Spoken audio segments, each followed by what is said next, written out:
You know that moment when you ask a student a question in English and they just freeze? Their mind goes completely blank.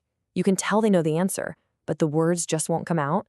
Well, today we're going to explore exactly why that happens and what we as teachers can do to help. I mean, let's be honest, if you've ever felt your heart start pounding when you try to speak a new language, you are definitely not alone. It's such a common feeling. So we're going to dig into why this happens and, more importantly, how we can create classrooms where students actually feel confident enough to speak up. Okay, so let's get right into it. This isn't just some small issue. For a lot of students, it's a huge roadblock that stops them from learning. So let's break down why speaking can feel so scary for so many people. So what's really at the heart of it all? It's this nasty mix of anxiety, that feeling of worry and being super self-conscious, and just a plain lack of confidence. When students feel this way, it's almost impossible for them to take the risks they need to take to practice and get better at speaking. To really get this, I want you to come with me and step inside a virtual English class. We're going to see this problem happen in real time. This is going to give us a front row seat to what the students are actually experiencing. So picture this. You're in an online English class. The students are at an intermediate level, so they know a good bit of English. The big goal for the day is to practice using past participles by just talking, and the teacher has one big rule: English only. The idea is to get as much practice as possible. Now, during the class, the teacher kept saying this one phrase: faster, tell me. You can imagine the intention was good, right? She wanted to keep the energy high and get students to think on their feet. But let's see how those words actually felt from the student side. And this right here really shows the gap between what the teacher wanted and what was actually happening. The teacher was pushing for quick, snappy answers, but what the students felt was just a ton of pressure and stress. The teacher wanted everyone to jump in and participate, but that pressure just led to silence and confusion. And instead of getting more practice, the students just became terrified of making a mistake. So what is going on here? Why does this kind of pressure backfire so badly?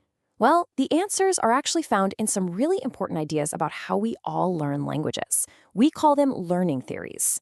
What's so cool is how these different theories piece the puzzle together for us. See, behaviorism explains what the teacher was trying to do: create a habit of fast answers. But then Krashen's monitor model shows us the problem with that. All that anxiety creates a kind of mental wall that just blocks the words. And then Vygotsky's theory points us to the solution. Students need support from each other to feel confident enough to break down that wall. Let's focus on that mental wall idea for a second. It comes from Stephen Krashen's affective filter hypothesis. Think of it like this. When a student gets stressed, their brain literally puts up a shield. It's like a bouncer at a club door, and it's not letting any new language in. And it's definitely not letting any language out. The student might totally know the answer, but the stress is physically blocking them from being able to say it. Okay, so understanding the problem is one thing, but now for the important part. Let's talk about how we can use all this information to actually make things better. How can we turn the classroom into a place where students feel strong and ready to learn? Here's a really simple but super powerful 3-step plan.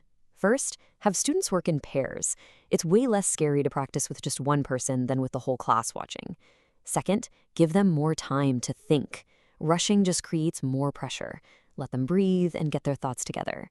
And third, and this is maybe the most important, create a supportive classroom where everyone knows that making mistakes is totally normal. It's part of learning. So after all of this, what's the big lesson here?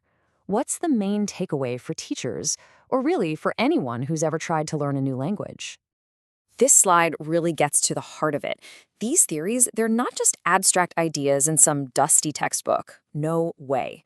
They are practical tools that help us teachers understand what our students are going through and why an activity might not be working.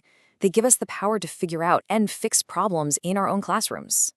This quote is from the person who actually observed that class, and it shows this amazing aha moment. They realized that the real secret to getting students to speak isn't about pushing for speed.